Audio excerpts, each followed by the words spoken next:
بسم اللہ الرحمن الرحیم الحمد للہ نحمده ونصلی ونسلم علی رسوله النبی الکریم وعلی آلہ واصحابہ اجمعین۔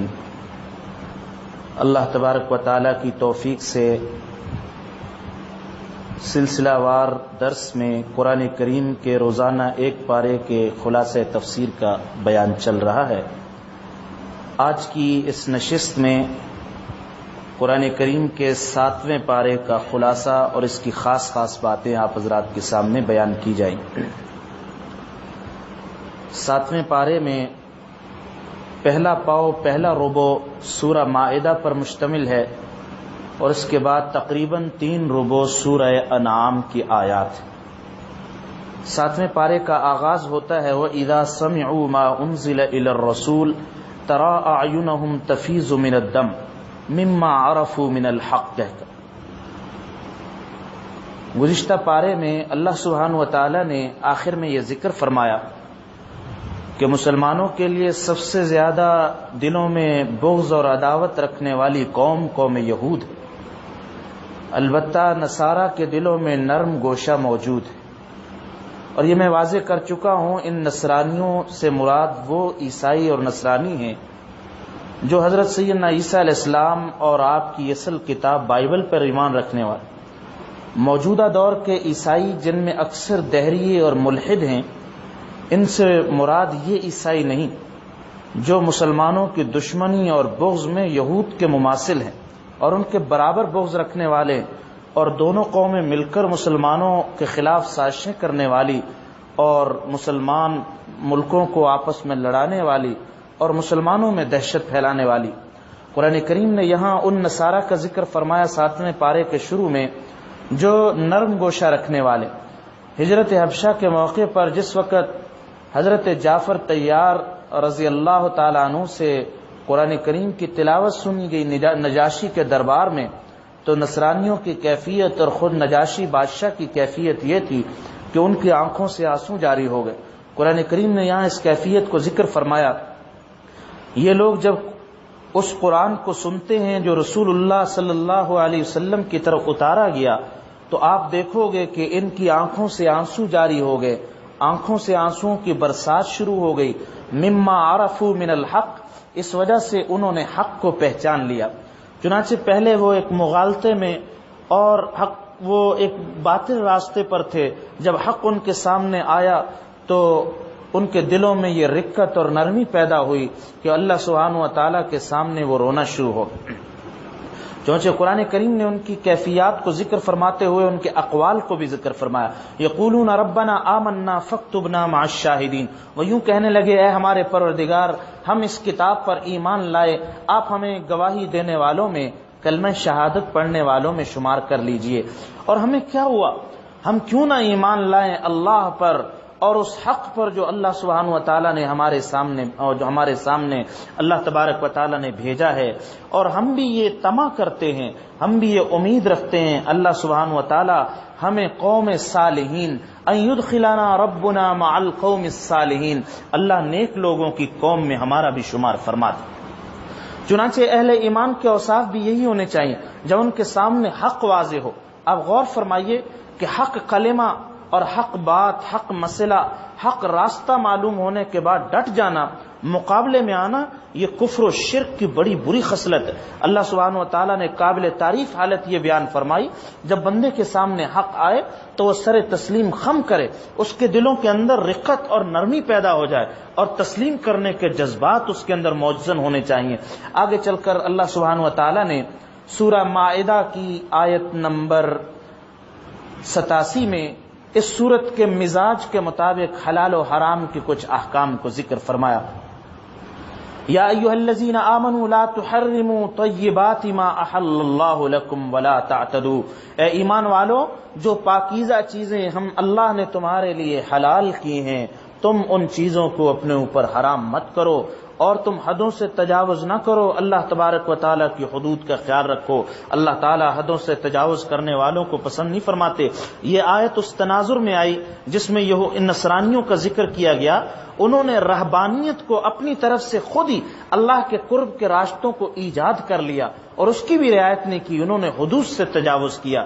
چنانچہ یہاں یہ بیان فرمایا گیا، اور رہبانیت کا حاصل اور خلاصہ یہ ہے کہ رہبانیت میں انہوں نے حلال چیزوں کو اپنے اوپر حرام کر دیا، لباس حلال انہوں نے حرام کر دیا اور چھال پہننا شروع، کھانا پینا طیب چیزیں حلال تھی انہوں نے حرام کر لی، بیوی بچوں کے ساتھ رہنا حلال تھا انہوں نے اپنے اوپر حرام کر لیا، نہانا صفائی ستھری حلال تھی انہوں نے اپنے اوپر حرام کر لیا، میلے کچیلے اور بدبودار رہنے لگے۔ قرآن کریم نے صاف منع فرمایا اللہ کی پاکیزہ چیزوں سے دور رہنا یہ کوئی تقوی کی بات نہیں، بلکہ پاکیزہ چیزیں جو اللہ نے جن چیزوں کو یاد رکھیے حلال قرار دے دیا اور مباح قرار دے دیا، ان کے استعمال سے چاہے کو کتنا ہی استعمال کرے اللہ تعالیٰ کے قرب میں اور درجات میں کوئی فرق نہیں آتا۔ چنانچہ فرمایا اصل چیز یہ ہے کہ تم اللہ سے ڈرو۔ اللہ سبحانہ و تعالیٰ نے چونکہ اسلام کو دین اعتدال بنایا ہے اور معتدل دین بنایا جس میں افراط اور تفریط کی، یعنی حد سے زیادہ سختی کی اور حد سے زیادہ نرمی کی گنجائش نہیں، نہ تو بہت زیادہ سخت ہو جائے فولاد کی طرح احکام اس کے سخت، نہ بہت زیادہ ڈھیلے کہ جو کچھ بھی ہوتا رہے آنکھوں کے سامنے اور ذرا بھی چی بجبی نہ، ایسی کوئی حالت۔ اسلام یہ دین اعتدال ہے، اس لیے کہ اللہ تعالیٰ نے اس اسلام کو مکمل اور قیامت تک کے لیے دین بنایا ہے، اور جو معتدل چیز ہوتی ہے اس کی عمر لمبی ہوتی، وہی چیز قیامت تک چلتی ہے اور تمام انسانوں کے لیے کارآمد ہوتی۔ افراط و تفریط کی عمر زیادہ نہیں ہوتی، اس لیے افراط و تفریط والی چیز زوال پذیر ہوتی۔ اللہ تعالیٰ نے امت وسط بنایا۔ آگے چل کر اگلی آیت میں اللہ سبحانہ و تعالیٰ نے قسم کے احکام کو ذکر فرمایا، لا یؤاخذکم اللہ باللغو فی ایمانکم، اللہ تعالیٰ تمہاری قسموں میں لغو باتوں پر، لغو قسموں پر تمہارا مواخذہ نہیں فرمائیں گے، لیکن ان قسموں پر جو تم نے باندھ لی اور اپنے اوپر لازم کر لی ان پر اللہ تعالیٰ مواخذہ فرمائیں گے۔ چنانچہ اس آیت کی روشنی میں حضرات فقہاء نے قسم کی 3 قسموں کو لکھا، ایک یمین یمین غموس کہلاتی ہے، ایک یمین یمین لغو کہلاتی ہے، تیسری قسم یمین منعقدہ، قسم کو عربی میں یمین کہا جاتا ہے۔ یمین غموس کا مطلب یہ کہ آدمی جان بوجھ کر کسی بات پر جھوٹی قسم کھا لے، اس نے کام کیا نہیں اور قسم کھا کے کہتا ہے کہ کام کیا، یہ فرمایا بڑے بڑے کبیرہ گناہوں میں سے ایک گناہ ہے، بڑے گناہوں میں سے۔ اور یمین لغو کا مطلب یہ کہ کوئی آدمی اپنے طور پر صحیح سمجھتے ہوئے کسی چیز کے بارے میں قسم کھا لیتا ہے لیکن در حقیقت واقعہ ایسا نہ ہو، اس کو یمین لغو کہتے ہیں۔ فرمایا ایسی یہ یمین لغو معاف ہے۔ یمین منعقدہ کا مطلب کوئی آدمی قسم کھا لے آئندہ کے بارے میں یہ کام کروں گا یا کام نہیں کروں گا، ایسی حالت میں اس قسم کا پورا کرنا لازم ہے، قسم کو توڑنے کی اجازت نہیں۔ البتہ اگر کسی نے قسم توڑ دی اس پر قسم کا کفارہ ادا کرنا لازم ہے، جو 10 مسکینوں کو صبح و شام کا کھانا کھلانا ہے۔ اور قرآن کریم نے فرمایا فَكَفَّارَتُهُ اطعام 10 مساکین من اوسط ما تطعمون اہل، جو کھانا تم اپنے گھر والوں کو کھلاتے ہو درمیانے درجے کا وہ مسکینوں کو کھلانا ضروری۔ اگر اس کی طاقت نہ ہو تو فرمایا پھر 10 مسکینوں کو لباس پہنانا، یا تو ان کو لباس دے دے یا غلام آزاد کے، 3 باتوں میں اختیار۔ اگر ان تینوں میں سے کسی کی طاقت نہ ہو پھر 3 روزے اس پر رکھنا لازم ہوگا۔ اور فرمایا یہ قسموں کا کفارہ ہے جو آدمی قسم توڑ دے۔ بس اوقات آدمی قسم کسی ایسی بات کی کھا لیتا ہے جس کی قسم کھانے کی شریعت میں اجازت نہیں ہوتی، کبھی غصے میں آ کر قسم کھا لی بھائی کے سامنے، اللہ کی قسم کبھی نہیں بولوں گا، کبھی تمہارے گھر نہیں آؤں گا، کوئی تعلق نہیں، یہ قسم تو اس نے کھا لی لیکن اس قسم کھانے کی اجازت نہیں تھی۔ وہ قسم کھانا جو قطع رحمی پر ہو، کسی گناہ کے کام پر ہو، اس قسم کا حکم یہ قسم منعقد ہو جاتی ہے، لیکن حکم یہ ہے قسم کو توڑو اور اس کا کفارہ ادا کرو، اس قسم کے پورا کرنے کی اجازت نہیں، اس لیے کہ نافرمانی اور گناہ کے کام پر منعقد کی گئی۔ یا ایھا الذین آمنوا انما الخمر والمیسر والانصاب والازلام رجس من عمل الشیطان، آیت نمبر 90 میں اللہ سبحانہ وتعالی نے سورہ مائدہ کی یہ بیان فرمایا کہ ایمان والو سنو، اللہ تعالیٰ نے شراب کو، جوئے کو جوئے کے پانسے تیروں کو، اور فرمایا وہ قربان گاہیں جو بتوں کے سامنے جانور ان کے نام پر ذبح کرنے کے لیے بنائی گئی، اور جوئے کے تیر، یہ ساری کی ساری گندگی ہے، رجس من عمل الشیطان، شیطانی کاموں میں سے۔ کل میں اس بات کی وضاحت کر چکا ہوں، لوگ کہتے ہیں جی شراب کے بارے میں حرمت کا لفظ دکھائیے، حرام کہاں؟ یاد رکھیے نجاست کا لفظ حرام سے کہیں زیادہ سخت ہے۔ اللہ تعالیٰ نے جب ایک بات فرما دی یہ نجس، تو نجس کے لیے اگلی بات بتلانے کی ضرورت نہیں تھی کہ یہ حرام بھی ہے، اس لیے کہ پاخانہ اور پیشاب نجس ہوتا ہے۔ اب اس بات پر مزید بتلانا یہ حرام بھی ہے، یہ عقل والوں کے لیے کلیہ نہیں ہو سکتا۔ عقل والا اسی بات سے سمجھ لیتا جب اس کو نجس کہہ دیا گیا، اس کا مطلب یہ کہ یہ حرام۔ اور دوسرا من عمل الشیطان، اور جتنے بھی شیطان کے اعمال وہ سارے کے سارے حرام اور ممنوع ہیں، لہذا شراب کی حرمت کو اللہ سبحانہ و تعالیٰ نے اس سے زیادہ سخت الفاظ میں ذکر فرمایا، اور فرمایا یہ شراب، یہ جوا، یہ ساری چیزیں تمہارے اندر دو خرابیاں پیدا کریں گی ماحول کے اندر۔ ایک ان یوقع بینکم العداوۃ والبغضاء، شراب پینے والے آپس میں میخانے کے جو دوست ہیں یہ ایک دوسرے کے ساتھ بغض رکھنے والے اور دشمنی آ جائے، جوا کھیلنے والے بھی ایک دوسرے کی جان کے دشمن ہو جاتے ہیں۔ اور فرمایا وَيَصُدَّكُمْ عَنْ ذِكْرِ اللَّهِ وَعَنِ الصَّلَاةِ، یہ کام تمہیں اللہ کی یاد سے اور نماز سے غافل کر دیں۔ یاد رکھیے ایک اصول ذکر فرما دیں، ہر وہ کام، ہر وہ مشغولیت جو اللہ کے ذکر سے اور اس کی نماز سے غافل کر دے وہ ممنوع اور ناجائز ہوتی۔ ہر وہ کام جو اللہ سے، اس کے ذکر سے اور اس کی نماز سے غافل کر دے وہ ممنوع ہے، وہ دنیا ہے۔ اس لیے قرآن کریم نے دوسری جگہ فرمایا یا ایھا الذین آمنوا لا تلھکم اموالکم ولا اولادکم عن ذکر اللہ، اے ایمان والو سنو، ہوش کے ناخن لو، تمہاری اولادیں، تمہارے مال، تمہارے کاروبار تمہیں اللہ کی یاد سے کہیں غافل نہ کرنے پائے، اس لیے کہ آخر تک نبھنے والی چیز وہ اللہ سبحانہ و تعالیٰ کا ذکر۔ آگے چل کر اسی بات کو واضح فرما دیا جو میں نے پہلے اشارتاً ذکر کی تھی، لیس علی الذین آمنوا وعملوا الصالحات، ان لوگوں پر جو ایمان لائے اور اعمال صالحہ کیے ان پر کوئی گناہ نہیں، فیما طعموا، وہ جو کچھ مرضی کھائیں، اگر وہ پاکیزہ چیزیں کھاتے ہیں چاہے کتنی لذیذ چیزیں ہوں، لیکن اذا متقوا، شرط یہ ہے کہ وہ تقوی اختیار کریں۔ اگر حلال مال سے، حلال کمائی سے وہ لذیذ اور مرغوبات اور مزیدار چیزیں تناول کرتے ہیں کوئی ممانعت نہیں، اچھا لباس پہنتے ہیں کوئی ممانعت نہیں، ہاں اگر تقوی کا خیال نہ کیا، کمائی میں حرام آ گیا، رشوت آ گئی اور اس کے اندر ناجائز کا پہلو آ گیا، پھر ان چیزوں کے کھانے کی اجازت نہیں، یہ کھانا وبال جان اور وبال آخرت بن جائے۔ اس لیے اللہ سبحانہ و تعالی نے فرمایا یا ایھا الذین آمنوا لیبلونکم اللہ بشیء من الصید، آگے چل کر اللہ تعالی نے احرام کے اور حرم کے احکام کو ذکر فرمایا۔ یہ بیان فرمایا گیا احرام کی حالت میں خشکی کا شکار کرنا منع ہے۔ خشکی کا شکار وہ جانور، وہ پرندے، وہ خرگوش اور دوسری چیزیں وہ اپنی ذات میں طیب اور حلال ہے، لیکن چونکہ کسی چیز کو منع کرنا، کسی کو حلال کرنا، کسی کو حرام کرنا اللہ تعالیٰ کے قبضہ قدرت میں اس نے احرام کی پابندی لگا دی، احرام کی حالت میں ان چیزوں کا شکار کرنا منع ہے۔ اگر احرام نہ ہو یہی چیزیں پاکیزہ اور حلال اور طیب کھانے کی اجازت، لیکن احرام کی حالت میں منع، کیا معلوم ہوا اس سے؟ معلوم یہ ہوا کہ کسی چیز کے اندر حرمت، کسی چیز کے اندر حلت وہ اس کی ذات کی وجہ سے نہیں آئی بلکہ اللہ تعالیٰ کے حکم کی وجہ سے ہے۔ اللہ تعالیٰ جس چیز کا حکم فرما دیں وہ دین، جس چیز سے منع فرما دیں وہ دین نہیں کہلائے گا، وہ چیز ممنوع ہو جائے۔ ایک چیز ایک سیکنڈ پہلے دین تھی، وہی چیز ایک سیکنڈ کے بعد ممنوعات میں سے اور ناجائز میں سے ہو جاتی۔ ایک سیکنڈ پہلے بیت اللہ پہ نظر ڈالنا عبادت تھا، لیکن چند سیکنڈ کے بعد طواف شروع کیا، بیت اللہ پہ نظر ڈالنا ممنوع ہو۔ ایک سیکنڈ پہلے جب تک استلام نہیں کیا تھا بسم اللہ اللہ اکبر وللہ الحمد، تلبیہ پڑھنا بہت بڑی عبادت اور ذکر تھا، جیسے ہی طواف شروع ہو گیا تلبیہ پڑھنا ممنوع ہو گیا، اب اس کی اجازت نہیں۔ پتہ یہ چلا دین وہ نام نہ تو شوق کا ہے نہ خواہشات کا ہے بلکہ رب العالمین کے حکم کا نام ہے، وہ جس وقت جو حکم فرما دیں گے وہی چیز دین بن جاتی ہے۔ اللہ سبحانہ و تعالیٰ نے جب احرام کے احکام ذکر فرمائے تو بیت اللہ کی شان کو بھی ذکر فرمایا، جعل اللہ الکعبۃ البیت الحرام قیاما للناس والشہر الحرام، اللہ تعالیٰ نے یہ جو شعائر رکھے، زمین پر سب سے مقدس ترین گھر بیت اللہ شریف، اللہ نے لوگوں کے اور اس کائنات اور اس پوری یونیورس، اللہ تعالیٰ نے دنیا کے قیام کا ذریعہ بیت اللہ کو بنایا۔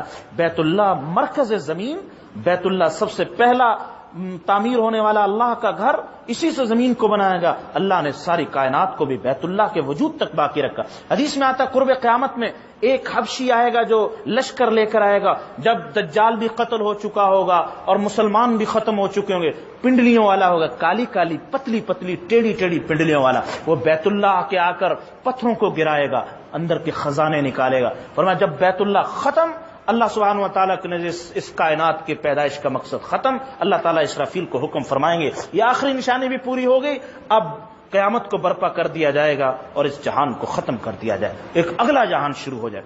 اللہ سبحانہ و تعالیٰ نے بیت اللہ کی عظمت کو بیان فرماتے ہوئے ایک بات یہ ارشاد فرمائی، قُلْ لَا يَسْتَوِي الْخَبِيثُ وَالطَّيِّبُ وَلَوْ أَعْجَبَكَ كَثْرَةُ الْخَبِيثِ۔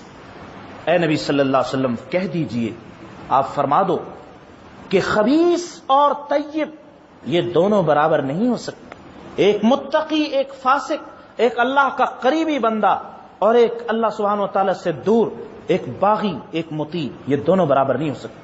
اور اس میں اس بات کی طرف اشارہ فرما دیا جب یہ دونوں دنیا میں برابر نہیں ہو سکتے اور ایک آدمی تکلیفیں سہ رہا ہے، پابندیوں کو برداشت کر رہا ہے، ایک مزے اڑا رہا ہے، اپنی خواہشات نفس کو پورا کر رہا ہے، ان دونوں جب برابر نہیں اللہ کے نہیں، کوئی ایک ایسا جہان تو ہونا چاہیے جہاں اللہ اپنے فرما برداروں کو صلہ عطا فرمائے اور باغیوں کو اور سرکش لوگوں کو پکڑے۔ وہ آخرت کا جہان ہے جو نقلی دلائل کے ساتھ ساتھ عقل انسانی، عقل سلیم بھی اس بات کا تقاضا کرتی ہے کہ ایک جہان ہونا چاہیے جہاں اللہ تعالیٰ جزا و سزا کا نظام مقرر کرے تاکہ اس کے فرما بردار بندے اور اس کے نافرمان وہ دونوں کے دونوں الگ ہو جائیں۔ وَلَوْ أَعْجَبَكَ كَثْرَةُ الْخَبِيثِ، اے پیغمبر صلی اللہ علیہ وسلم اگرچہ آپ کو خبیث لوگوں کی کثرت تعجب میں ڈالے، کیونکہ یہ ہمیشہ سے اس کائنات کی، اس زمین کی، لوگوں کی اللہ تبارک و فطرت کو بنا دیا، جہل ہمیشہ زیادہ رہے گا اور علم ہمیشہ کم رہے گا، خبث زیادہ رہے گا، پاکیزگی کم رہے گی، مطیع اور فرما بردار تھوڑے رہیں گے، نافرمان اور باغی یہ زیادہ رہیں گے۔ اس لیے یہاں منع فرما دیا گیا کہ تم ان کو برابر نہ سمجھو۔ گویا اللہ تبارک و تعالیٰ نے اگلی آیات میں گمراہی کے اسباب کو ذکر فرمایا، بندہ گمراہی میں کس طرح بھٹکتا ہے۔ پہلا سبب یہ ذکر فرمایا کثرت رائے سے فیصلہ کرنا، کثرت رائے کو اچھا سمجھنا۔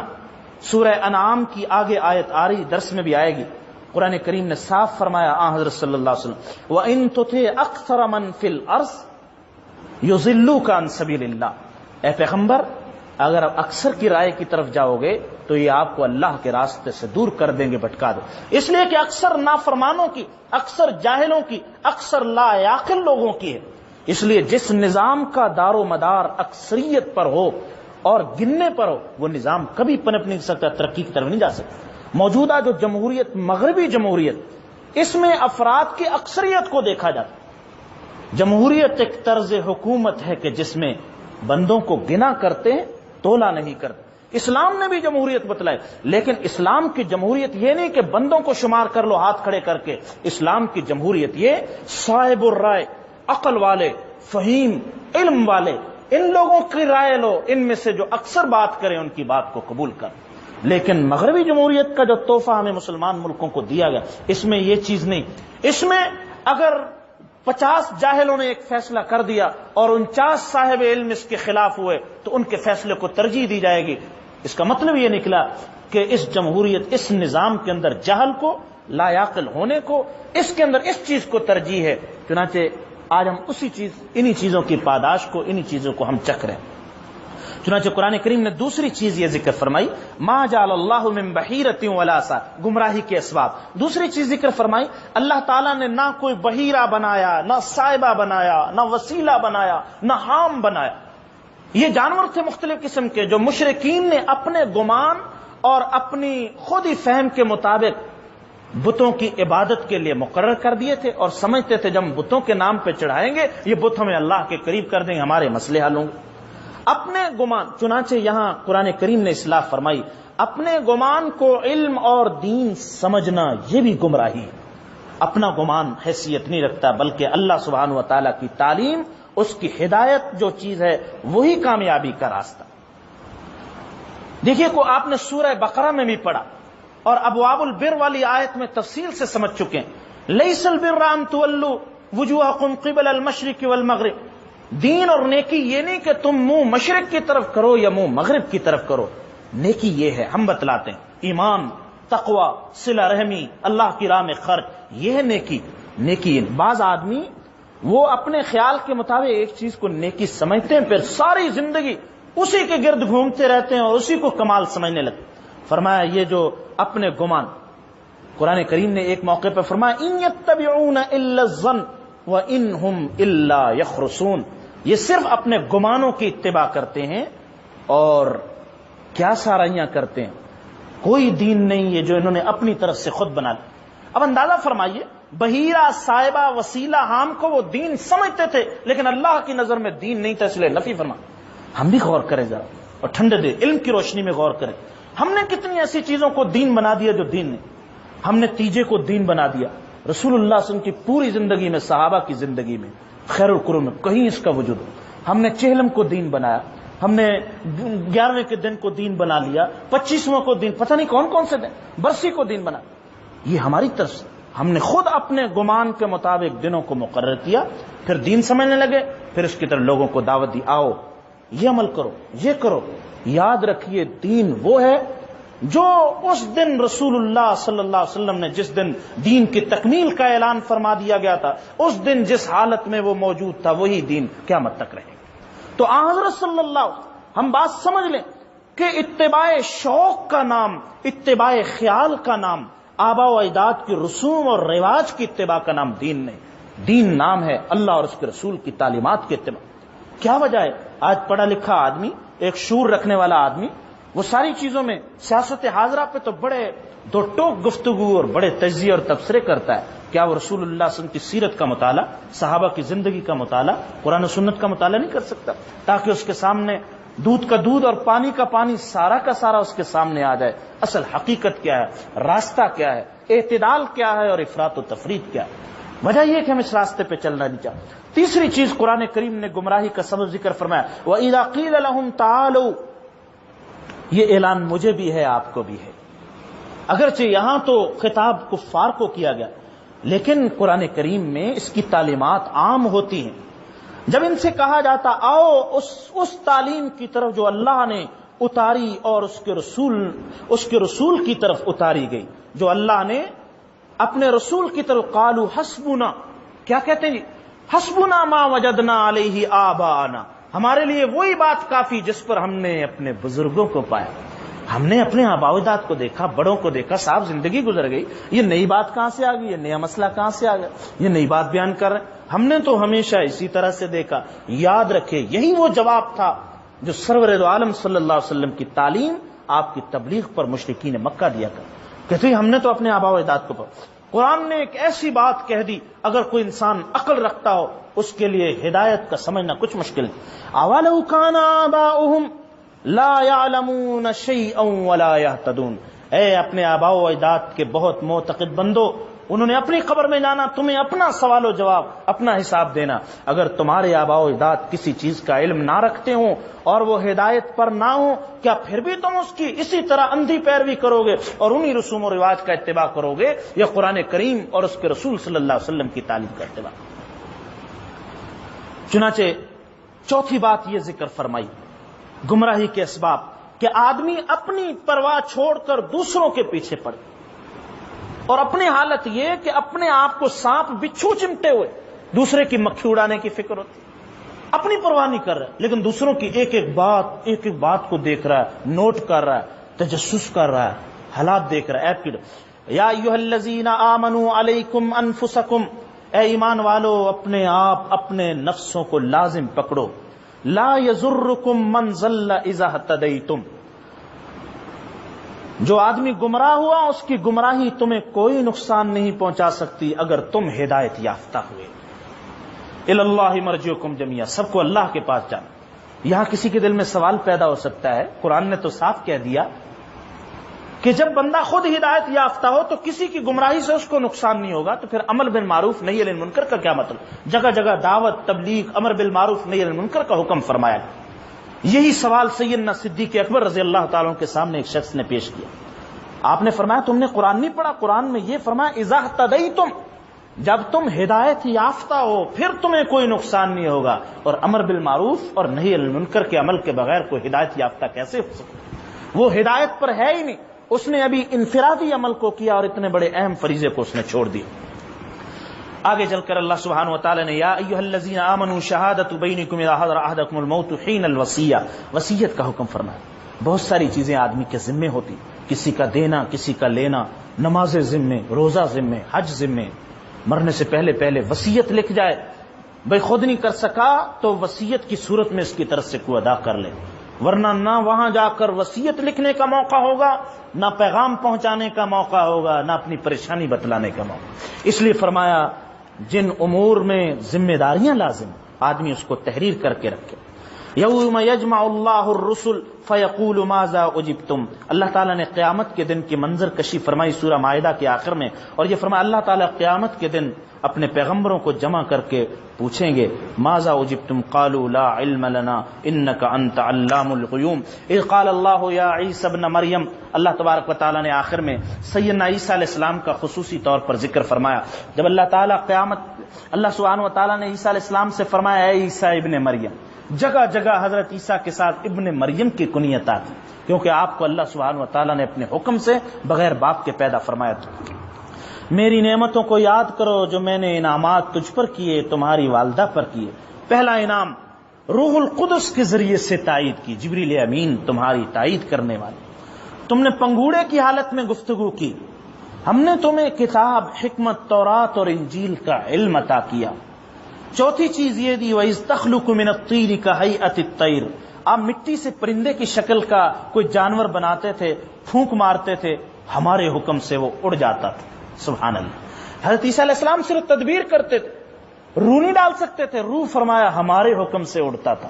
پتہ یہ چلا کوئی معجزہ پیغمبر کے اپنے اختیار میں نہیں ہوتا، معجزہ دراصل اللہ کا فعل ہوتا ہے جو پیغمبر کے ہاتھ پر ظاہر ہوتا ہے۔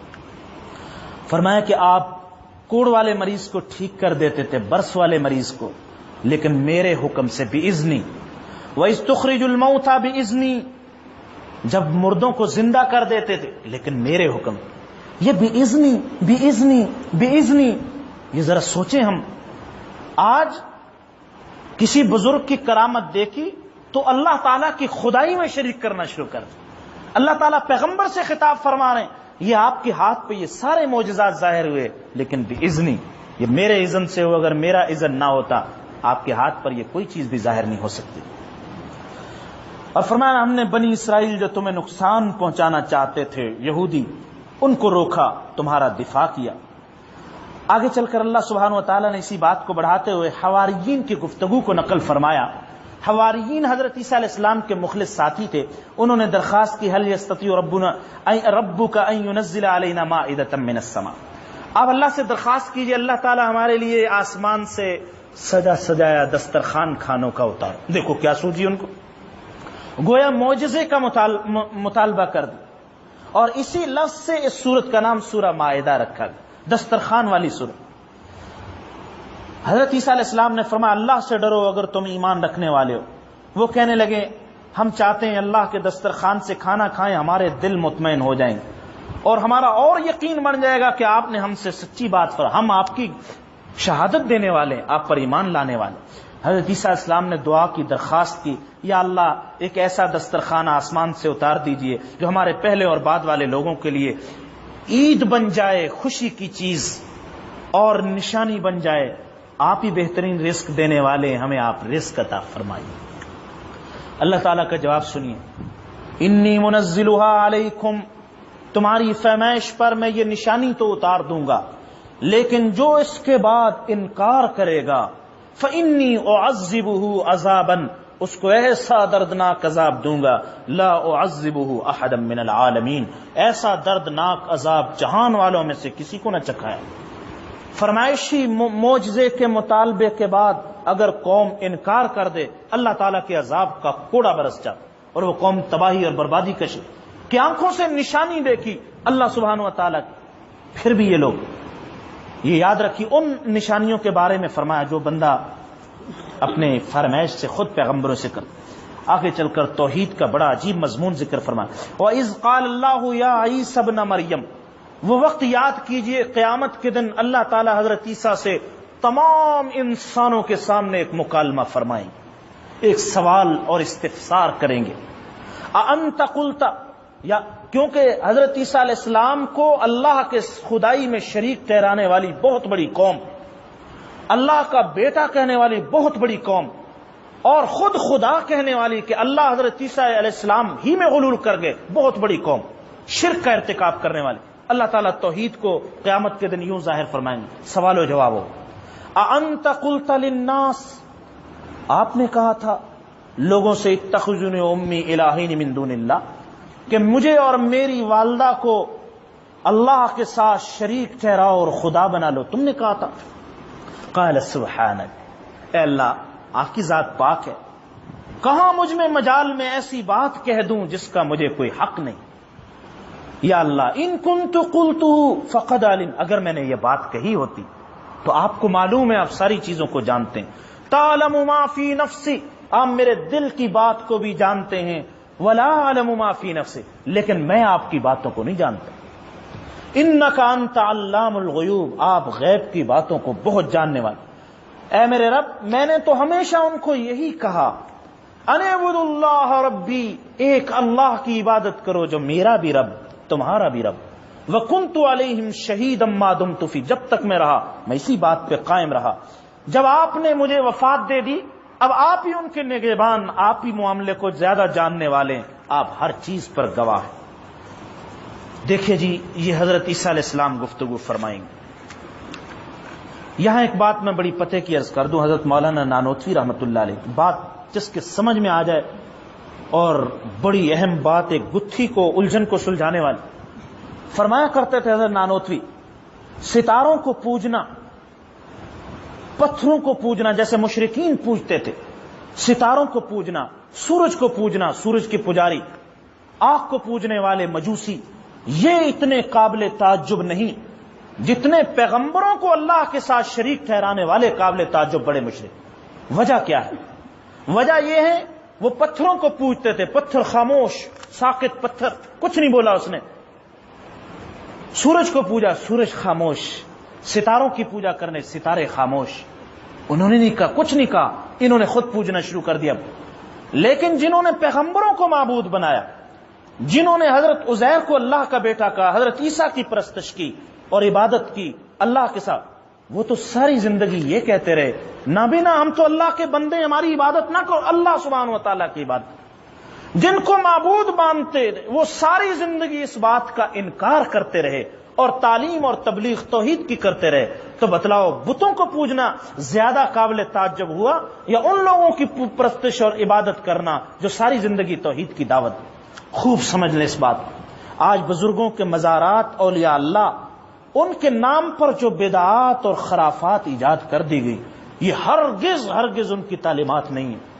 حضرت سیدنا عبد القادر جیلانی رحمۃ اللہ، ہماری آنکھوں کی ٹھنڈک، اولیاء اللہ کے سرتاج، ان کی غنیت الطالبین دیکھیں، حضرت علی حجویری کی کشف المحجوب دیکھیے، حضرت سہروردی رحمۃ اللہ علیہ کی عوارف المعارف دیکھو، امام غزالی کی احیاء علوم کیمیاء سعادت دیکھو، ساری کتابیں، یہ ساری زندگی توحید، حضرت بہاؤالدین زکریا، یہ ساری زندگی توحید اور سنت کی اتباع کا درس دیتے رہے۔ یہ وہ لوگ تھے جن کی صحبت میں بیٹھنے سے اللہ اور اس کے رسول کی محبت کی آگ لگ جاتی، لوگ اتباع سنت سیکھتے تھے۔ اور یہ جو چیزیں ایجاد کر انہی بزرگوں کے نام پر، قطعاً ان کا کوئی تعلق نہیں۔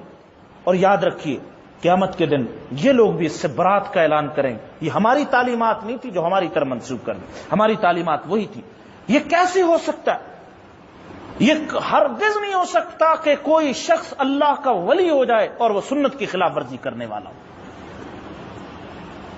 خلاف پیغمبر کسے راہ گزید، پیغمبر کے راستے سے علیحدہ ہٹ کر کوئی بندہ نہ برگزیدہ ہو سکتا نہ ولی اللہ ہو سکتا، جبکہ یہ سارے اولیاء اللہ تھے، یہ سارے کے سارے، حضرت جنید بغدادی، بایزید بستامی، علی حجوی، حضرت معین الدین چشتی، جن کی شکل کو دیکھ کر ہندو مسلمان ہو جاتے، یہ لوگ بڑے توحید اور سنت کے دائی اور علمبردار۔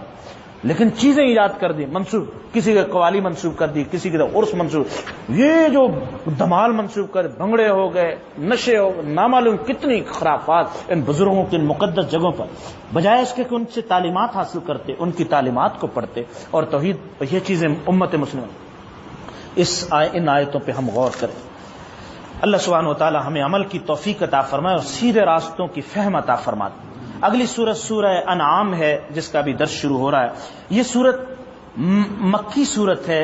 اس سورت کے اللہ سبحانہ و تعالی نے مکی صورتوں کے مزاج کے مطابق 3 بنیادی عقیدوں کو ذکر فرمایا: توحید کا عقیدہ، رسالت کا عقیدہ اور آخرت کا عقیدہ۔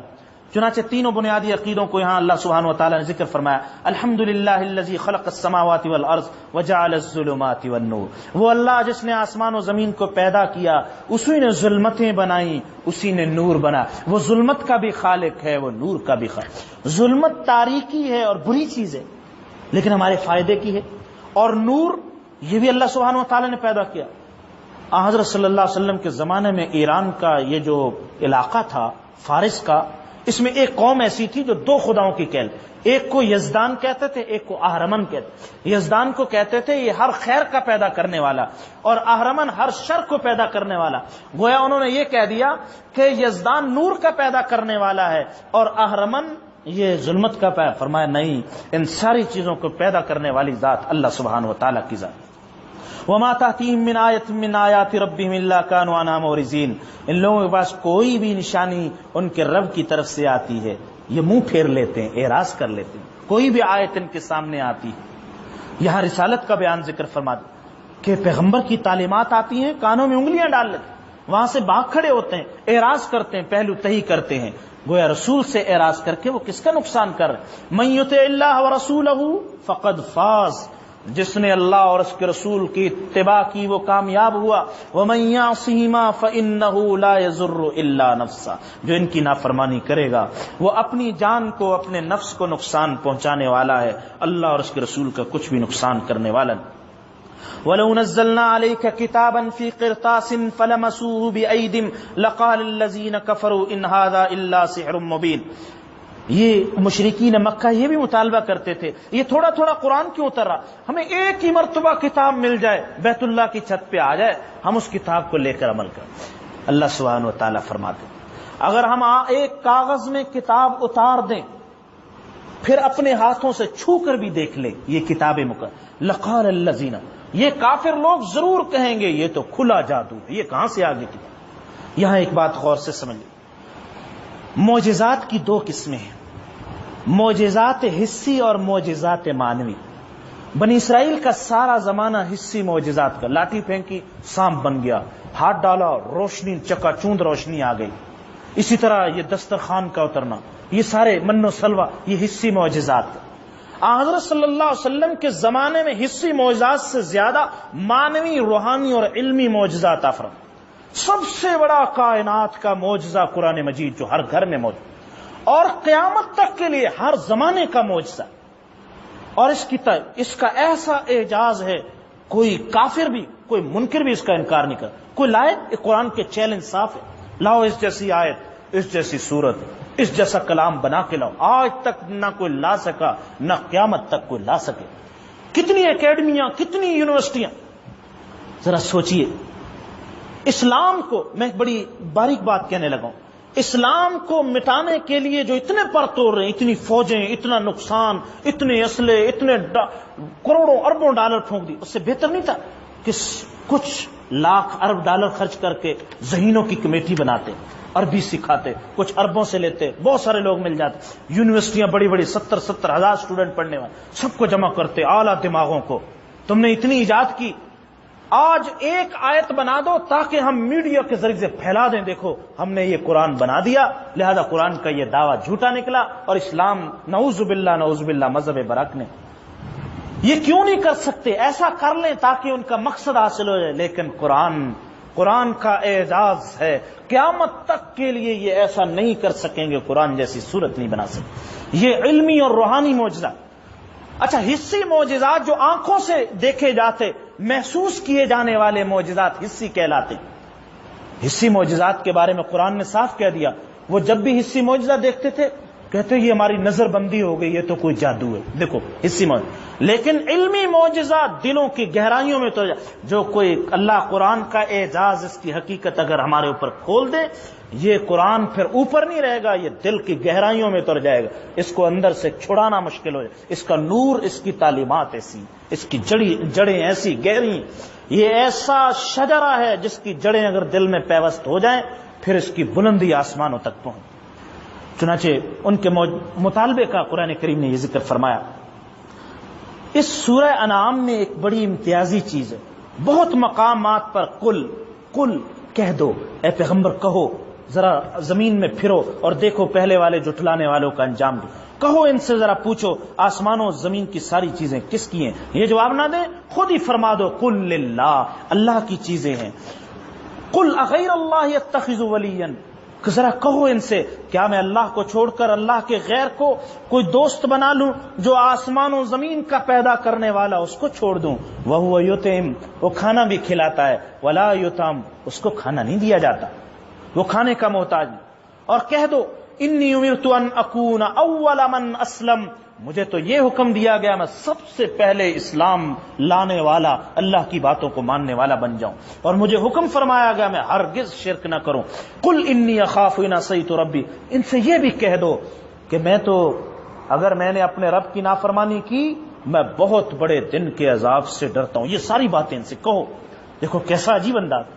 ان سے یہ بھی کہو، ان سے یہ بھی کہو.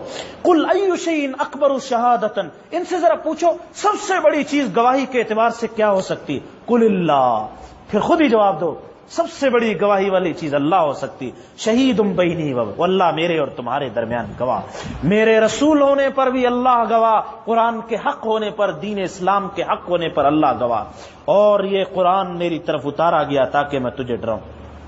قل انما هو الہکم انما هو الہ واحد، فرمایا یہ بھی کہہ دو ایک ہی معبود ہے، اور میں تمہارے معبودوں سے جن کو تم شریک ٹھہراتے ہو بالکل بری ہوں، برات کا اعلان کرتا ہوں. قرآن نے آگے فرمایا الذین آتیناہم الکتاب یعرفونہ کما یعرفون ابناءہم، جن کو ہم نے کتاب دی ہے یہ ایسے پیغمبر کو پہچانتے ہیں جیسے اپنے بیٹوں کو پہچانتے. اپنے بیٹوں کو جو بندہ دیکھتا ہے وہ پورے یقین سے سمجھ لیتا ہے یہ میرا بیٹا، یہ بھی پورے یقین سے جانتے ہیں یہی نبی آخر، نبی برحق، یہ وہی پیغمبر ہیں جن کی خوشخبریاں تورات اور انجیل میں دی گئی. لیکن عناد، حسد، کرسی کی محبت، معیشت کی لالچ، حرص، ان چیزوں نے ان کے اندر حق کے قبول کرنے کی صلاحیتوں کو ختم. پتہ یہ چلا کہ خالی اللہ سبحانہ و تعالی کو علم پسند نہیں. ان کو کیسا علم تھا؟ ایمان جاننے کا نام نہیں. اس بات کو دل میں نقش کر لی. میں ایمان کی تعریف، ایمان جاننے کا نام نہیں، ایمان ماننے کا نام. یہ سب جانتے تھے، قرآن نے کہا ایسا جانتے تھے جیسے اپنی اولاد کو جانتے، لیکن اس جاننے کے باوجود یہ گمراہ اور اللہ سبحانہ و تعالیٰ کے نزدیک یہ ہمیشہ ہمیشہ کے لیے جہنم کے مستحق. معلوم ہوا صرف چیزوں کا جاننا یہ کافی نہیں بلکہ ماننا ضروری، سر تسلیم خم کرنا لازم. وَلَوْ تَرَىٰ إِذْ وُقِفُوا عَلَى النَّارِ فَقَالُوا يَا لَيْتَنَا نُرَدُّ. آگے اللہ سبحانہ و تعالیٰ نے مشرکین کی ایک حسرت کو، کفار کی حسرت، قیامت کے دن جب ان کو آگ کے سامنے کھڑا کیا جائے گا، دوزخ کے سامنے، کہیں گے ہائے کاش آج ہمیں اللہ دوبارہ جانے کا موقع دے دیں، لوٹا دیں ہمیں، پھر ہم اللہ کی کسی آیت کو نہیں جھٹلائیں گے. وَنَكُونَ مِنَ الْمُؤْمِنِينَ، ہم بڑے پکے سچے مومن بن جائیں. اللہ سبحانہ و تعالیٰ پر اس وقت ان کی اس حسرت اور اس تمنا کو پورا کرنے کا کوئی موقع نہیں ہوگا. وَلَوْ تَرَىٰ إِذْ وُقِفُوا عَلَىٰ رَبِّهِمْ، جب رب کے سامنے حاضر ہوں گے اس وقت کہیں گے قَالَ أَلَيْسَ هَٰذَا بِالْحَقِّ، اللہ تعالیٰ فرمائیں گے یہ ساری باتیں، یہ قیامت، یہ حشر، یہ حق نہیں ہے جو پیغمبر تمہیں ڈراتے رہے، جو بتلاتے رہے. قالوا بلا وربنا، اس وقت کہیں گے کیوں نہیں ہے ہمارے پروردگار. قال فذوقوا العذاب بما كنتم تکفرون، جس چیز کا تم انکار کیا کرتے تھے آج اس کفر کی وجہ سے اللہ کے عذاب کو چکھو. فرمایا اس دن قد خسر الذین کذبوا بلقاء اللہ، وہ یقیناً خسارے میں چلے گئے جنہوں نے اللہ سے ملاقات کو جھٹلا دیا. اس لیے اللہ تعالیٰ متوجہ فرما رہے ہیں دنیا میں اتنے زیادہ منہمک نہ ہو جانا کہ اللہ سے اور آخرت سے غافل ہو جائے۔ وَمَا الْحَيَاةُ الدُّنْيَا إِلَّا لَعِبٌ وَلَهْوٌ، فرمایا دنیا کی زندگی یہ صرف ایک کھیل ہے، تماشا ہے، کھیل ہے، تماشا۔ اور تماشا آدمی دیکھنے کے لیے کھڑا ہو جائے اپنے فرائض سے غافل ہو جاتا۔ تم دنیا میں اتنے منہمک نہ ہو جانا کہ آخرت سے غافل ہو۔ ہاں اتنی دنیا کمانا کہ اس دنیا کو آخرت کے لیے سواری بنا لینا۔ قرآن نے یہ نہیں فرمایا دنیا نہیں کمانی، کہیں نہیں منع فرمایا، یہ فرمایا وَابْتَغِ فِي مَا آتَاكَ اللَّهُ الدَّارَ الْآخِرَةَ، جو اللہ نے تمہیں دیا ہے اس کے ذریعے سے دار آخرت کو ڈھونڈ لو، اللہ کی رضا کو پا لو۔ وَلَلدَّارُ الْآخِرَةُ خَيْرٌ لِلَّذِينَ يَتَّقُونَ أَفَلَا تَعْقِلُونَ، اور فرمایا آخرت کا گھر بہت بہترین ہے ان لوگوں کے لیے جو دنیا میں تقوی اختیار کرتے۔ افلا تعقلون، کیا پھر بھی تم سمجھ نہیں رکھتے، پھر بھی عقل نہیں رکھتے؟ وقالوا لولا نزل علیہ آیۃ من ربی، آگے چل کر فرمایا یہ یوں کہتے ہیں کہ اللہ تعالیٰ کوئی نشانی کیوں نہیں اتار دیتے، کوئی معجزہ۔ قل ان اللہ قادر، اے نبی کہہ دو ان سے اللہ ہر چیز پر قادر ہیں کہ وہ اپنی نشانیوں کو اتارے، ولکن اکثرهم لا يعلم، لیکن اکثر لوگ نہیں جانتے۔ فرمایا سنو وما من دابۃ فی الارض ولا طائر یطیر بجناحہ الا امثالکم ما فرطنا فی الکتاب من شیء ثم الی ربہم یحشرون، یہ تمام چوپائے سارے پرندے جو فضاؤں میں اڑتے اللہ کی قدرت کی نشانیاں ہیں، ہم نے کتاب کے احکام میں کوئی کوتاہی نہیں کی نازل کرنے میں۔ قرآن کریم پھر اسی اسلوب کو لے قل ارأیتکم ان اتاکم عذاب اللہ، اے پیغمبر ذرا ان سے یہ کہو، پوچھو ان سے اگر اللہ تعالیٰ اپنے عذاب کو لے آئیں تم پر، تمہیں نظر آ جائے عذاب، جیسے بنی اسرائیل پر اللہ نے پہاڑ کو معلق کر عذاب لے آئیں، یا اچانک قیامت آ جائے تم پر، اغیر اللہ تدعون، کیا پھر بھی تم اللہ کے غیر کو پکارو گے؟ ان کنتم صادقین، اگر تم سچے ہو۔ اور قرآن نے پہلے کہہ دیا وہ تو جب ان کی کشتی بھنور میں پھنستی تھی دوسروں کو بھی اللہ کو پکارتے تھے، یہ کہتے تھے اللہ کے علاوہ کوئی بچانے والا نہیں۔ بتلاؤ پھر کیوں نہیں تم اللہ سبحانہ و تعالیٰ کو پکارتے؟ قل لا اقول لکم عندی خزائن اللہ، شان رسالت اور شان عبدیت کا بیان ہے سورہ انعام کی آیت نمبر 50 میں۔ اے پیغمبر ان سے صاف کہہ دو میں زمین کے خزانوں کا مالک نہیں، مجھ سے اگر بادشاہت خزانوں کا مطالبہ کرتے ہو، میں خزانوں کا مالک نہیں کہ تمہارے سامنے سونے چاندی کے ڈھیر لگا دوں۔ ولا عالم الغیب، میں غیب کی باتوں کو بھی نہیں جانتا۔ ولا اقول لکم انی ملک، میں یہ بھی نہیں کہتا میں بادشاہ ہوں، میں تو ان اتبع الا ما یوحى الی، میں تو اس وحی کی اتباع کرتا ہوں جو میری طرف کی جاتی ہے، بس جو وحی پر عمل پیرا ہوگا وہ بصیر ہے، وہ بصارت والا ہے، اور جو نہیں کرے گا آنکھیں بند کر لے گا وہ اندھا ہے۔ کیا اندھا اور بصیر دیکھنے والا دونوں برابر ہو سکتے؟ دنیا میں قرآن نے یہ جو مثال دی اس کو اس مثال سے ہم سمجھیں۔ ہم یہاں ایسے راستے میں جہاں بہت راستے ہوں، پیچ و خم ہوں، کھائیاں ہوں، کانٹے ہوں، جھاڑیاں ہوں، دو بندوں کو کہیں فلاں ہدف تک پہنچنا اور بڑے راستے ہیں، ایک اندھا ہو ایک بینا ہو، بتلائیے منزل مقصود تک پہنچے گا؟ بینا پہنچے گا اور نابینا ٹھوکرے کھا کر کسی کھائی میں گر جائے۔ فرمایا اسی طرح جو لوگ اللہ کی باتوں کو ماننے والے وہ بینا ہیں، پہنچ جائیں گے منزل تک، اور جو اللہ کی باتوں کو ماننے والے نہیں وہ نابینا ہے، وہ پل صراط کے کسی نہ کسی کنڈے میں اٹک کر جہنم میں گر جائیں گے، وہ منزل مقصود تک جنت تک نہیں پہنچ سکیں۔ وَإِنَّهُ مَفَاتِحُ الْغَيْبِ لَا يَعْلَمُهَا إِلَّا هُوَ، اللہ ہی کے پاس غیب کی چابیاں ہیں جس کے سوا کوئی نہیں جانتا۔ یعلم ما فی البر والبحر، اللہ کی شان علم دیکھیے، اللہ تمام خشکی کی اور سمندر کی چیزوں کو جانتے ہیں۔ وما تسقط من ورقۃ الا يعلمها، دنیا کے کسی درخت سے جہاں بھی کوئی پتا گرتا ہے اللہ اس کو بھی جانتے ہیں۔ ولا حبۃ فی ظلمات الارض، اور کوئی دانہ زمین کی تاریکیوں کے اندر جہاں بھی چھپا ہوا، کسان جس نے یہاں دانے ڈالے وہ اس کو پتہ نہیں کہاں کہاں دانے چلے گئے، اللہ ہر اس دانے کو جو زمین کی گہرائیوں میں جو گٹلیاں جو دانے چھپے ہوں اس کو بھی جانتے ہیں۔ ولا رطب ولا یابس، جو خشک چیز جو تر چیز وہ ساری اللہ سبحانہ و تعالیٰ کے علم۔ سبحان اللہ، اللہ تعالیٰ کی کیسی شان اور اس کا کیسا علم۔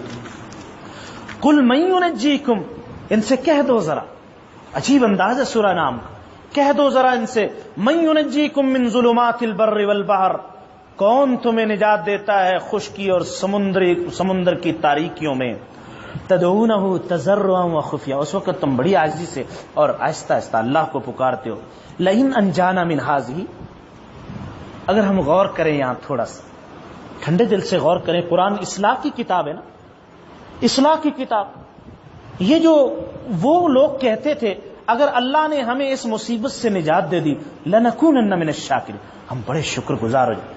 ہم بھی بہت دفعہ یہ عہد کرتے ہیں، کبھی بخار ہو گیا، کوئی گھر میں مصیبت کی، یا اللہ اس سے اگر نجات مل گئی نا پھر ہم آپ کے بندے بن کے، لیکن جیسے ہی اس سے نکلے پھر اسی حالت پہ چلے جاتے، بڑا عہد کرتے ہیں اب نمازیں نہیں چھوڑیں گے، اب یہ نہیں کریں گے، اب یہ نہیں، اب یہ کام نہیں کریں گے، یہ نہیں کریں گے، توبہ میری، لیکن پھر اسی طرح لئن انجانا، اگر اللہ نے اس مصیبت سے نجات دے دی ہم بڑے شکر گزار بندے بن۔ قل اللہ ینجیکم منہا ومن کل کرب ثم انتم تشرکون، کہہ دو اللہ تمہیں نجات دیتے ہیں ہر مصیبت سے، اس ظلمتوں سے، تاریکیوں سے، پھر بھی تم اللہ کے ساتھ شرک کرنے لگتے ہو۔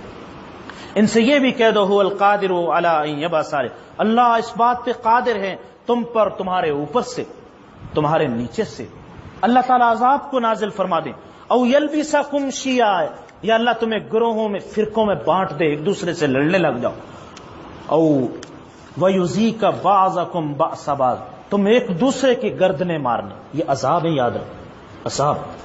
اگر شکر گزار بندے نہ بنے، اللہ سبحانہ و تعالیٰ کے شکر گزار بندے نہ بنے اور عہد و پیمان کو توڑتے رہے، اس اسلوب کو ہم سمجھیں، پھر یا اوپر سے عذاب آئے گا یا نیچے سے آئے گا، اوپر سے عذاب کا برسنا، نیچے سے عذاب، زمینوں کے عذاب۔ فرمایا یہ نہ ہوا تو پھر ہم تمہیں گروہوں میں بانٹ کر ایک دوسرے کے خلاف مسلح کر کے ایک دوسرے سے لڑ، وہ تمہاری گردن ماریں گے اور تم ان کی گردن، وَيُذِيقَ بَعْضَكُمْ بَأْسَ بَعْضٍ، یہ قرآن نے عذاب ذکر فرمائے۔ پتہ یہ چلا مسلمانوں کی آپس کی جنگیں، آپس کی لڑائیاں، یہ اللہ کے عذاب ہیں جو اللہ کی ناشکری کے نتیجے میں پیدا ہو، اللہ کی نعمتوں اور اللہ کی تعلیمات کو چھوڑنے کا۔ کاش ہم توبہ کر لیں، ہم اگر شکر گزار بندے بن جائیں، یہ واقعتاً امن پیدا ہو۔ الذین آمنوا، قرآن نے آگے جا کر امن حاصل کرنے کا نسخہ، میں اس آیت کو پھر واضح کروں گا۔ وَإِذَا رَأَيْتَ الَّذِينَ يَخُوضُونَ فِي آيَاتِنَا، اے پیغمبر جب آپ ان لوگوں کو دیکھو، يَخُوضُونَ فِي آيَاتِنَا، جو ہماری آیتوں کے اندر غوطہ زنی کرنے لگے، خود اپنی رائے سے قرآن کا مطلب، آج یہ فیشن بن گیا، صاحب تھوڑا سا ایک کتاب پڑھ لی، اتنی ہمت ہو جاتی کہ میں قرآن کی خود تفسیر کر سکتا ہوں، خود کر سکتا ہوں قرآن، پھر ایک حلقہ بنایا 2-4 بندوں، میں تو اپنی یہ سمجھاؤں، آپ بتلائیے آپ کیا سمجھیں، آپ کی رائے میں قرآن کا کیا مطلب، آپ کے یہ قرآن کو کھلونا بنانا۔ قرآن یاد رکھیے، حضور کی زندگی میں صحابہ اکرام عرب، ان سے قرآن کی آیات کے سمجھنے میں غلطی ہو گئی جب تک حضرت صلی اللہ علیہ وسلم نے مطلب نہیں سمجھا۔ یہ کیسے ہو سکتا ہے کہ قرآن بغیر استاد کے سمجھ میں آ جائے؟ اس لیے حضرت صلی اللہ علیہ وسلم نے فرمایا جس نے اپنی رائے سے تفسیر کی، ابو داؤد کی روایت، اسے چاہیے کہ اپنا ٹھکانہ دوزخ میں بنا۔ اور ایک موقع پہ کھول کے فرما دی، من فسر القرآن برائیہ، جس نے اپنی رائے سے قرآن کا مطلب بیان کیا، فاصاب، ٹھیک بھی بتلا دیا، پھر بھی اس نے غلطی کی، گناہ کا کام۔ یہ بالکل معقول قاعدہ ہے۔ ایک آدمی ڈاکٹر نہیں، اس نے کچھ بھی نہیں پڑھا، بس 2-4 دوائیوں کے نام سیکھے اور کلینک بنا کے بیٹھ گیا، اور وہ بعد میں کہے صاحب میری وجہ سے کتنے بیمار، کتنے کا بخار اتر گیا۔ کوئی دنیا کا قانون اس کی اس دلیل کو قبول کرنے کے لیے تیار نہیں۔ اگرچہ تمہاری وجہ سے لوگ ٹھیک ہوئے بخار، لیکن تمہیں پکڑیں گے، جیل میں ڈالیں گے، جرمانہ کریں گے۔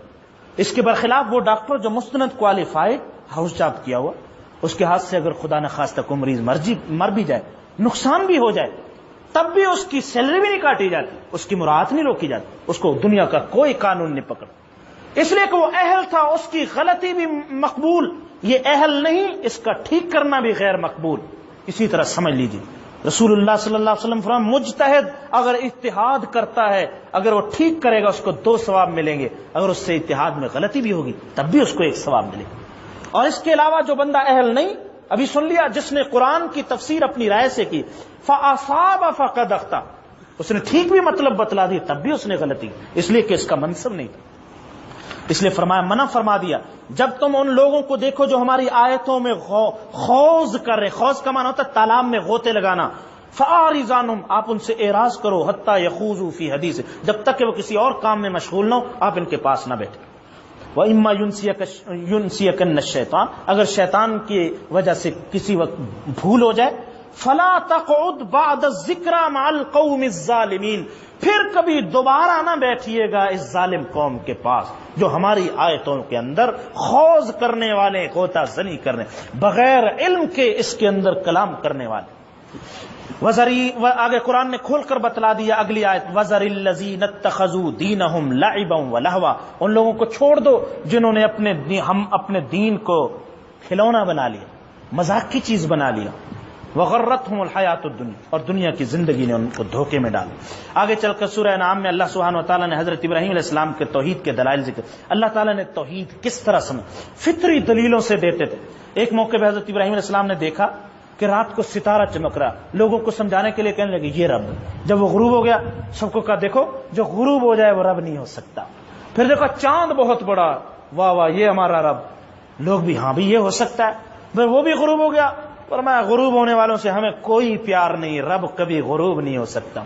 سورج کو دیکھا، کہا ھذا ربی ھذا اکبر، یہ تو بہت بڑا جی، یہ تو ہمارا رب ہو جائے گا۔ جب سورج بھی غروب ہو گیا فرمایا یہ بھی ہمارا رب نہیں۔ ان کو سمجھا رہے ہیں دیکھو چاند غروب ہونے والی چیز فانی زوال کی طرف چلی جا رہی تھی، ستارے زوال کی طرف، سورج زوال کی طرف، جو چیز زوال پذیر ہو، محتاج ہو، کمزور ہو، وہ کبھی خدا نہیں ہو سکتی۔ خدا وہی ذات ہے جو کسی کے محتاج نہیں، کبھی فانی نہیں، ہمیشہ باقی رہنے والی ذات۔ آگے چل کر اللہ تعالیٰ نے سورہ انعام کی آیت نمبر 82 میں امن کا نسخہ بتلا، الذین آمنوا، جو لوگ کامل ایمان لے آئے، وَلَمْ يَلْبِسُوا إِيمَانَهُمْ بِظُلْمٍ، اپنے ایمان کے ساتھ ظلم کی ملاوٹ نہیں کی، ظلم سے مراد اللہ کی نافرمانی، أُولَئِكَ لَهُمُ الْأَمْنُ وَهُمْ مُهْتَدُونَ، ان کو امن ملے گا، یہی ہدایت یافتہ ہے۔ قرآن کریم نے صاف اعلان فرما دیا، اولئک الذین آتیناہم الکتاب والحکم والنبوۃ فإن یکفر بها هؤلاء، آگے گروہ انبیاء کا ذکر فرمایا۔ انبیاء علیہ السلام کی جماعت ایسی ہے جن کا ہم نے ذکر کیا، ان کو ہم نے کتاب بھی دی، حکمت بھی دی، نبوت بھی عطا کی، اگر یہ لوگ پھر بھی انکار کریں کوئی بات نہیں، اللہ سبحانہ و تعالی ان سب کے اعمال کو جاننے والے اور دیکھنے والے ہیں۔ قرآن کریم نے آیت نمبر سورہ انعام کی آیت نمبر 84 میں ایک بڑی عجیب حقیقت بیان فرمائی، اور یہ اردو زبان پھر اس کی لاچاری سامنے آ گئی، کیا بیان کریں، ہمارے پاس ہے ہی نہیں، کاش ہمیں قرآن کریم کی اتنی عربی بلاغت، اس کا زور کلام ہم سمجھیں۔ وَلَقَدْ جِئْتُمُونَا فُرَادًا، قیامت کے دن اللہ سبحانہ و تعالیٰ فرمائیں گے آج تم ہمارے پاس تنے تنہا آ گئے، کما خلقناکم اول مرہ، جیسے تمہیں ہم نے دنیا میں تنے تنہا بھیجا تھا، جس طرح دنیا میں اکیلے آئے تھے آج آخرت میں بھی تمہارا آنا تنے تنہا ہوا۔ وَتَرَكْتُمْ مَا خَوَّلْنَاكُمْ وَرَاءَ ظُهُورِ، جو ہم نے تمہیں نعمتیں دی، کوٹھی، کار، بنگلہ، بیلنس، چیک بک، کاروبار، فائلیں، سب کچھ اپنے پیچھے چھوڑ کے آگئے، ما خولناکم وراز، سب کچھ اپنے پیچھے چھوڑ کے آگئے۔ وما نرا معکم شفاء، اور ہم ان لوگوں کو بھی نہیں دیکھ رہے جن کو تم سفارشی سمجھ رہے تھے، وہ بھی تمہارے ساتھ نہیں آئے، جن پہ تمہیں آس تھی، جن پہ تمہیں بھروسہ تھا، جن کے بارے میں تمہیں گمان ہو گیا تھا۔ لقد تقطع بینکم، تمہارے آپس کے سارے رشتے ختم، جن کے بھروسے پر تم دنیا میں کام کرتے تھے، اتراتے تھے، ظلم ہوتا تھا، وہ سب ختم ہو گئے رشتے، جن کی وجہ سے حلال و حرام کی کوئی پرواہ نہیں، وہ بھی نہیں ہے ساتھ تمہارے، تم اکیلے آ گئے ہمارے ساتھ۔ اللہ کرے یہ آیتیں ہمارے دل میں اتر جائیں، ہماری نصیحت کے لیے کافی ہے۔ وَضَلَّ عَنْكُمْ مَا كُنْتُمْ تَزْعُمُونَ، وہ سب گم ہو گئے جن کا تم زام رکھتے تھے، جن کا تمہیں زام تھا، وہ ساری چیزیں آج نظروں سے اوجھل ہیں۔ لا تدرکہ الابصار وہو یدرک الابصار، اللہ کی شان یہ آنکھیں ان کو نہیں دیکھ سکتی، دنیا میں کسی آنکھ میں مجال نہیں اللہ تعالیٰ کا ادراک کر سکتی۔ قد جاءکم بصائر من ربکم، فرمایا تمہارے سامنے بصیرت کی روشنیاں آئی ہیں، فمن ابصر، جس نے آنکھیں کھول کر قرآن کو پڑھا، فلنفسی، اس کا اسے فائدہ ہوگا، ومن عمی، جو قرآن سے اندھا بنا رہا، فعلیہا، اس کا نقصان بھی اسے ہوگا۔ آگے چل کر قرآن نے صاف بیان فرمایا من اعرض عن ذکری، جس نے ہمارے ذکر سے اعراض کیا، فإن له معیشة ضنکا، ہم دنیا کی زندگی کو تنگ کر دیں گے، ونحشرهم یوم القیامة اعما، ہم قیامت کے دن انہیں اندھا اٹھائیں گے، قال ربی لما حشرتنی اعما، کہے گا یا اللہ دنیا میں تو میں بہت دیکھتا تھا، آج مجھے اندھا کیوں اٹھایا؟ فرمایا یہ مکافات عمل ہے، یہ ہم نے تجھے جو اندھا اٹھایا یہ مکافات عمل ہے، کذالک اتتک آیاتک آیاتنا، ہماری آیتیں تمہارے سامنے آئی تھیں، فنسیتہا، اللہ کی آیات اور قرآن کے سامنے تو اندھا بن گیا تھا، اس لیے آج جیسے تو نے بھلا دیا تھا، وَكَذَلِكَ الْيَوْمَ تُنْسَى، میرے بھائیو میں اور آپ یہاں بیٹھ کر پنکھے کے نیچے کوئی پریشانی ٹینشن نہیں، آسودگیاں نعمتوں کی حالت میں ہم اس جملے کے زور کا ہم وزن کا اندازہ نہیں کر سکتے۔ جب احتیاج ہوگی، آس ہوگی، اللہ کی رحمت، ایمان اور یقین پورا ہو جائے گا، یہ سارے دھوکے ختم، پردے چھٹ جائیں گے، اس وقت جب یہ اعلان کر دیا جائے وَكَذَلِكَ الْيَوْمَ تُنْسَى، آج تجھے بھلا دیا جائے گا، اس وقت جو کیفیت ہوگی اس کا اندازہ نہیں کیا جائے گا۔ یہ کتنا بڑا اعلان! اس لیے قرآن کریم نے فرمایا کہ جس نے قرآن کی آیات کے سامنے آج آنکھیں بند کر لیں اس کا اسی کو نقصان۔ اللہ تعالی ہمیں آنکھیں کھولنے کی توفیق عطا فرما۔ بس اگر ہماری آنکھیں کھل گئیں، اس قرآن کریم کا مقصد بھی حاصل، ہمارے اس دورے کا، اس بیٹھنے کی، یہ ساری چیزیں ہمیں وصول ہوں۔ دیکھیں میرے بھائی، بس یہ چشم پوشی کب تک ہم کرتے رہے؟ امام دمیری رحمت اللہ علیہ نے حیات الحیوان میں لکھا، کبوتر بلی کو دیکھ کر آنکھیں بند کر دیتا، بلی جب حملہ کرنے لگتی وہ آنکھیں بند کر لے، وہ سمجھتا میری آنکھیں بند کرنے سے بلی کو میں نہیں نظر آؤں، وہ اور زیادہ شکنجے میں آرام سے پکڑتی اور اس کے کھمبے نوچ کر اس کو چکنا چور بوٹی بوٹی کر دیتی۔ آنکھیں بند کرنے سے اب کام نہیں بنے گا، اب آنکھیں کھولنے کی ضرورت۔ اللہ تعالیٰ مجھے اور آپ کو ان قرآنی تعلیمات پر عمل پیرا ہونے کی توفیق عطا فرمائے۔ دعا کے بعد شب معراج کے حوالے بہت مختصر عرض کروں گا۔ اللہم صلی علی سیدنا محمد وعلی آل سیدنا ومولانا محمد وبارک وسلم، انا نسألک العفو والعافیۃ فی الدنیا والآخرہ، لا الہ الا انت سبحانک انی کنت من الظالمین۔ اے اللہ قرآن کریم کی بہاریں، اس کے انوارات ہمارے قلوب میں اے اللہ سمو دیجئے، اس کی تعلیمات پر عمل پیرا ہونے کی توفیق عطا فرما۔ وصلی اللہ تعالی علی نبینا و حبیبنا محمد وعلی آلہ وصحبہ اجمعین۔